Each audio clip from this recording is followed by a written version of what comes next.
Poplar River First Nation isolated after barge explosion. The lack of an all-weather road, plus an airstrip that can only land small passenger planes, means an explosion on a barge earlier this month is impacting livelihoods in the northern Manitoba community of Poplar River First Nation. The loss of the barge means people now have no way of transporting items of commercial weight into or out of their community.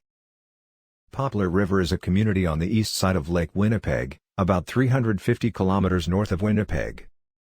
The main mode of transportation is by air, but that is very limited because the airstrip can't handle anything larger than a 9-passenger plane. A winter road operates from January to March, which is a narrow window to bring in bulk supplies of things like fuel, non-perishable foods and housing materials. In the summer, the province provides some mode of free transportation on the water. They would have a barge or boat service that would pass through to transport freight. Since the explosion on the barge earlier this month, however, the chief of Poplar River says no one from the government has reached out to them, and the community has yet to identify an alternative.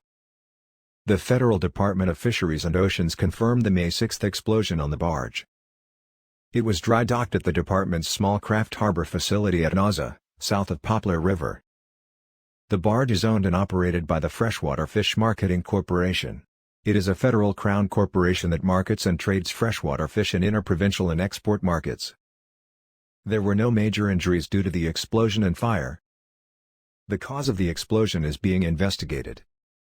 The chief of Poplar First Nation said she expects the barge to be out of commission for at least a couple of years. Of major concern for the community is the impact of the loss of the barge on those employed in commercial fishing. Approximately 1,200 people live on the reserve. Over 10% of them fish commercially. Fishing season typically starts in June, but the chief is not sure if it will go ahead as planned. It is a crisis situation. In the past, the community relied on the Freshwater Fish Marketing Corporation, which is a licensed fish buyer in Manitoba, to transport and purchase its catch. A spokesperson for the province of Manitoba said it will work with the marketing corporation and the federal government to help address Poplar River First Nations concerns. The current situation underscores the need for long-term solutions to Poplar River's transportation challenges. The community needs its airstrip relocated, as well as an all-weather road and a freighting barge system on Lake Winnipeg. The relocation of the airstrip has been a topic of discussion for over 20 years, the chief said. The size of the current airstrip means an air ambulance can't land there in the event of an emergency.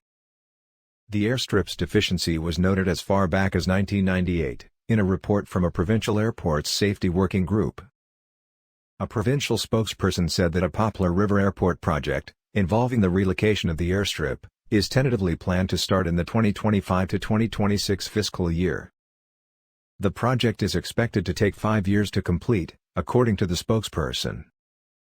The chief of Poplar River First Nation said that she was not aware of the projected start date, but noted that it's 20 years late already, so another 3 years is not going to make too much difference. But it's disappointing because we're always having to wait, and we're not a priority, the chief said.